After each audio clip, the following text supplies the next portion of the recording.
Before the election, very few people can have thought that it would be like this 1 week later, with a Prime Minister who went, let's just have an election, even though we don't need one, because we're going to get billions of votes. We can't lose. We're 180% ahead in the polls. He's an idiot. He doesn't even sing the national anthem. No one's going to vote for him. I'm not even going to turn up to the debates. I'm just going to stay at home playing Scrabble. What's the point? We're going to win by billions. We're going to get so many seats, they'll let us run France and Argentina as well. Here's the exit poll. How much have we won by?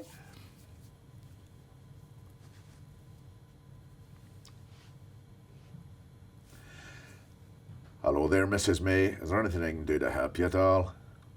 Now, before the election in 2015, every single Conservative newspaper and politician was screaming every day, Labour have got an evil plan to try and form a government with the Scottish National Party, talking to other parties so they can get their hands on power. And if that happens, Alex Salmond will be able to billet his pandas in your kitchen and we'll have to drain their locks onto the M1, so the only way to get to Luton will be by submarine. And we'll have to hand some of our sunlight over to them so that Bournemouth doesn't get any more sunshine than Dundee. Now we realise why they were so upset, because if you don't have enough seats to form a government, what you're meant to do is form an agreement with the Democratic Unionist Party.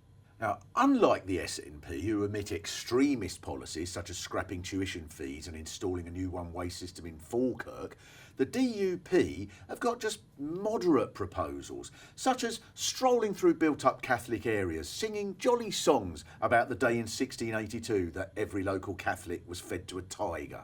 And they've embraced inclusiveness in recent times, reaching out to a diverse group of white Presbyterian fundamentalists.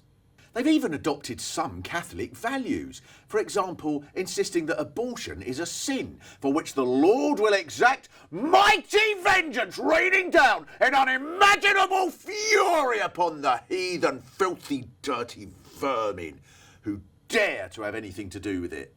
They won't even offer forgiveness if you confess it, which shows what efforts they've gone to be even more crackpot than the Vatican on the issue. Most Conservatives are suggesting that the DUP's influence on the government will be minimal, but one way they've had an effect already is that Theresa May, if you notice now, often refers to the Conservative and Unionist Party, which she didn't very much before. By next week she'll be saying, our team in the Brexit negotiations is strong and stable, especially your wee man David Davis, so he is. And as for Jeremy Corbyn, will you catch yourself, Anne? And then the Queen will finally deliver her speech to open the new Parliament, starting, my government will ensure there is no surrender to the IRA. And then commission a bill to encourage the arts by painting a giant mural called Men in Balaclavas that covers the outside of St Paul's Cathedral. Now, one impressive side to the Democratic Unionist Party is they don't just restrict themselves to Northern Ireland matters, they have a wide range of interests. For example, Edwin Poots, the Environment Minister for the Democratic Unionist Party in the Stormont Parliament, objected to the sign at the Giant's Causeway because it suggested that it had come about as a result of geological rock formations over 60 million years.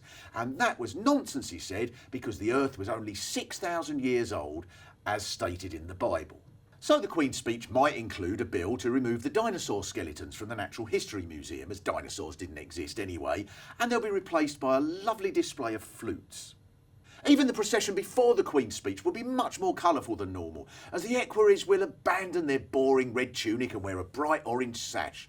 And instead of using his stick to bang on the Commons' door, Black Rod will march down to Westminster Cathedral and use it to put all the windows in.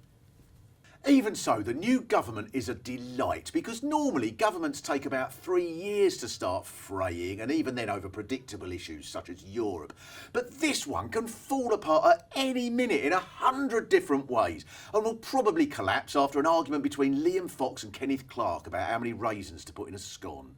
The Conservatives have no idea how they got in this mess, and even less of an idea how to get out of it, which guarantees all sorts of entertainment.